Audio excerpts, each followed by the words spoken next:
people try to take God out of, everything. Take God out of marriage, take God out of the schools, take God out of, it's something that is common.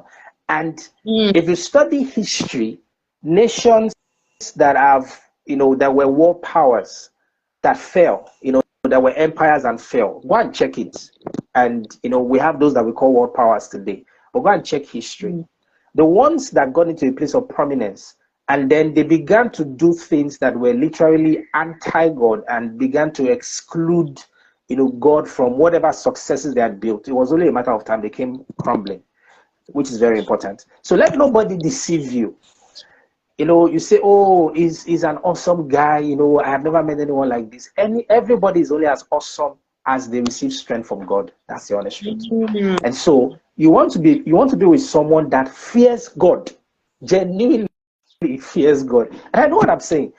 When I say genuinely fears God, life happens. Things will happen, challenges may come, and it is what will keep certain people in check and would ensure that they keep their vows or ensure that they honor their marriage or they honor their family is their fear of God. And so let nobody, if you are listening to me, please, let nobody try to, say, oh, these days, people say all kinds of things about, churches or whatever faith you belong to and religious bodies and everything. Yes, we know that extreme religion has led to a lot of damage, but let nobody deceive you. Taking God out of any concept, only a matter of time, it will crumble. And so you want to look out for someone that genuinely fears God. Somebody that knows that even if nobody is watching, there is someone, above that is watching and has a conscience that is amenable, to correction. That is very, very key. Before you talk about, oh, they dress so lovely. Oh, I like, she's sexy and all of those things. We thank God, for those things. Those things are important. They have their place and those things can be built on.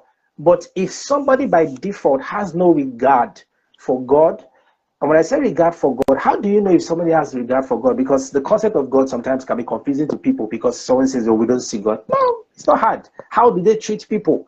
The way we treat people is a reflection of, our faith in God, our fear of God. All right. Somebody is in a position that they are subservient to you or they are your subordinates. All right. And so they report to you. All right. Are you the kind of person that will make their life miserable just to take advantage of them?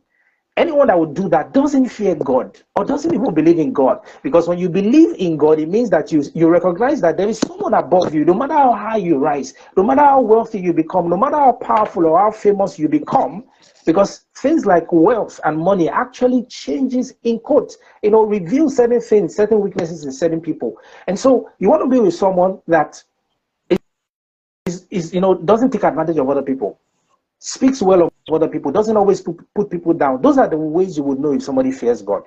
Because when we treat others with respect, when we treat others with kindness, it is a reflection of the fact that we know that they are made in God's image. And we know that we are answerable to someone. One of the most dangerous things anyone can make, one of the most dangerous mistakes anyone can make is to, spend the rest of your life with somebody that is answerable to no one. It's a trap. And that's somewhere a lot of people find themselves. When people find themselves in abusive relationships, that often happens because the person, the abuser, who by himself might have also been a victim of some other person, maybe growing up, is not answerable to someone. And so it perpetuates, a circle of abuse.